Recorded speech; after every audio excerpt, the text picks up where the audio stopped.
Një person mashkull me inicialet MV për të cilin policia e Kosovës njoftoi më 3 nëntor se kishte marrë informacione se ishte plagosur dhe më pas rrëmbyer nga Xhandarmeria e Serbisë në territorin e Leposaviqit, thuhet se punonte në Byron Kosovare të Sigurimit në vendkalimin kufitar të Jarinjës në veri të Kosovës.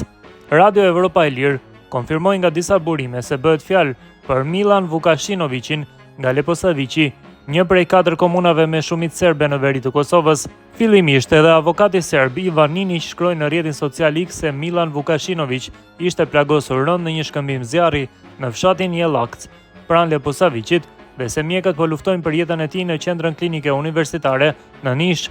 Ky fshat ndodhet në komunën e Leposaviqit, në veri të Kosovës pranë kufirit me Serbinë. Ninić, avokati familjes Vukashinović, thot për Radion Evropa e Lirë se sipas informatave dhe burimeve të tij, në këtë incident kanë marrë pjesë ushtar të ushtrisë së Serbisë në uniforma kamuflazh pa shenja identifikimi, ndërsa Kosova e akuzon drejt për drejt Serbinë për shkelje serioze të sigurisë së kufive dhe të paqes, ndërsa Beogradi zyrtar nuk ka reaguar ende për këtë incident. Për shkak të heshtjes së organeve serbe, avokati Ninić dyshon se plani ishte që rasti i Vukashinović të fshihej. Por çfarë ndodhi më 1 nëntor në kufirin midis Kosovës dhe Serbisë? Avokati Ninić thot se dështonën më 1 nëntor, Dragana Vukashinović, nëna e Milan Vukashinović, e kontaktoi atë, duke i kërkuar që ta përfaqësonte, sepse djali i saj kishte shkuar në pikën kufitare me Serbinë atë ditë për të parë një mik nga Lukovska, Banja në Serbi, dhe nuk ishte kthyer në shtëpi.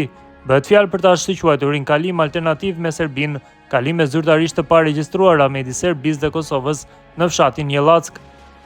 Sipas Ninić, Vukashinović më pas e ka kontaktuar nënën nga një autoambulancë, duke i thënë se ishte i plagosur, por se nuk mund t'i tregonte asgjë më shumë. Ninić thot se të ënën, me miratimin e nënës së Vukashinović, ai vendosi të fliste publikisht për këtë rast, sepse autoritetet serbe nuk kishin reaguar dhe se si avokat ai nuk kishte asnjë institucion me të cilin mund të komunikonte. Avokati shton se përmes kanaleve dhe metodologjisë së tij të punës ka përcaktuar se Milan Vukashinović është shëlluar me armë zjarri në zonën toksore të sigurisë, por se nuk mund të specifikojë nëse në anën serbe apo atë të Kosovës. Mund të them vetëm se ai u transportua në spitalin në Prokuplje, se në atë aksion morën pjesë 3 xhipa pa targa, se më vonë u përcaktua se këto automjete me shumë mundësi i përkisnin armatës së 3 të ushtrisë së Serbisë, se automjeti i 4 kishte targa, se personat që morën pjesë në të gjithë aksionin ishin me uniforma kamuflazh të zeza dhe jeshile të errta, se ata nuk ishin shenja të ushtrisë ose xhandarmerisë dhe se kishin maska në kokë, thot Ninić. Mëtej ai thekson se personat që përmend janë vërejtur edhe nga qytetarët në Prokuplje, si dhe nga punojësit e spitalit të Prokupljes, të cilët sipas Ninić ishin të parët që e morën nën kujdes Vukashinovićin. Por në çfarë gjendje ndodhet tashmë Milan Vukashinović? Sipas avokatit Ninić, gjatë transportit drejt spitalit në Nish, Milan Vukashinović ka humbur shumë gjak dhe i është hequr një veshk, i është nxjerrë gjak nga mushkrit dhe i është hequr diafragma pulmonare. Aktualisht ai ndodhet në dhomën e kujdesit intensiv dhe ende nuk dihet nëse do të mbijetojë.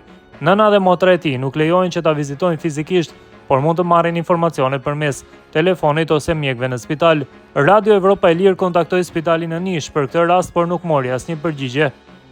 Ninić thot se si avokati familjes Vukashinović është i shqetësuar që autoritetet serbe nuk kanë dalë me asnjë reagim dhe se ende nuk dihet nëse dyshohet për ndonjë vepër penale apo nëse është lënë në paraburgim apo cila prokurori po e trajton rastin.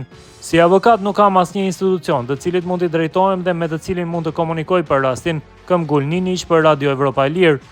Reli gjithashtu kontaktoi edhe zyrën e prokurorit të lartë publik në Prokuplje dhe është në pritje të një përgjigje. Ndërkohë Ninić thot se familja është e gatshme të padisë Republikën e Serbisë, Ministrinë e Punëve të Brendshme dhe Ministrinë e Mbrojtjes, si dhe të kërkojë përgjegjësi individuale. Sa i përket motiveve të mundshme, Ninić thot se ende nuk i di motivet për plagosjen e Vukashinović. Ai thot se ka informacione se personi në fjalë ishte në konflikt me përfaqësues të listës serbe, Partisë Kryesore të Serbëve në Kosovë, që e ka mbështetjen e Beogradit, sepse nuk donte të bindej politikave të tyre. Nuk mund të them se ky rast ka prapavi politike, por mund të them se personi nga Lukovska Banja me të cilin Milan kishte marrëdhënie miqësore dhe me të cilin ishte planifikuar që të takojë, është një pjesëtar aktiv i ushtrisë së Serbisë.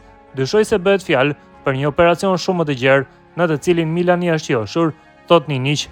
Lista serbe nuk u deklarua për plagosjen e Vukashinović.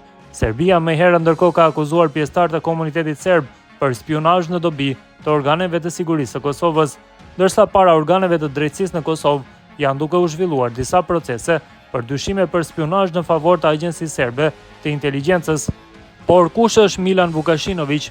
Milan Vukashinović ka punuar në Byron Kosovare të Sigurimit që nga viti 2011, konfirmon Pareli, një shefi i kësaj byroje, Rahim Pacolli. Avokati Ninić ndërkohë thotë se ka informacione se Vukashinović ka punuar në një kompani sigurimesh në një nga pikat kufitare të Kosovës me Serbinë. Pacolli ndërkohë shton se Vukashinović ka pasur probleme edhe më parë, sepse ka vuajtur presionin e serbëve, por se nuk e ka lënë kurrë punën. Reli përmes mjeteve forenzike për njohjen e fytyrës konstatoi se Vukashinović është i njëjti person që më 28 qershor të këtij viti kishte folur publikisht për presionet që po përjetonte në një bisedë me gazetarin dhe ish-deputetin e Kuvendit të Kosovës. Në një bisedë me gazetarin dhe ish-deputetin e Kuvendit të Serbisë, Nemanja Sharović, për televizionin KTV nga Serbia, MFA tregon se fotografia e Milan Vukashinović, të cilën në rrjetin X e publikoi avokati familjes së tij, Ivan Ninić, dhe fotografia e personit që jep deklaratë në emisionin Fjala e Popullit në qershor të këtij viti përputhen. Përveç me Vukashinovićin, Sharović e të ditë kishte zhvilluar biseda dhe me disa serb të tjerë në Gazim Mestan, afër Prishtinës, vend ku çdo vit mblidhen serb nga Kosova, Serbia dhe vendet e rajonit për të festuar Vidovdanin dhe për të shënuar përvjetorin e betejës së Kosovës.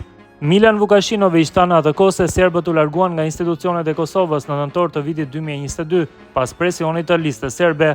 Ai pretendon se personalisht ka vuajtur presionin dhe se nuk ndihej i sigurt që të vizitonte Serbinë sepse nuk donte të jepte dorëheqjen.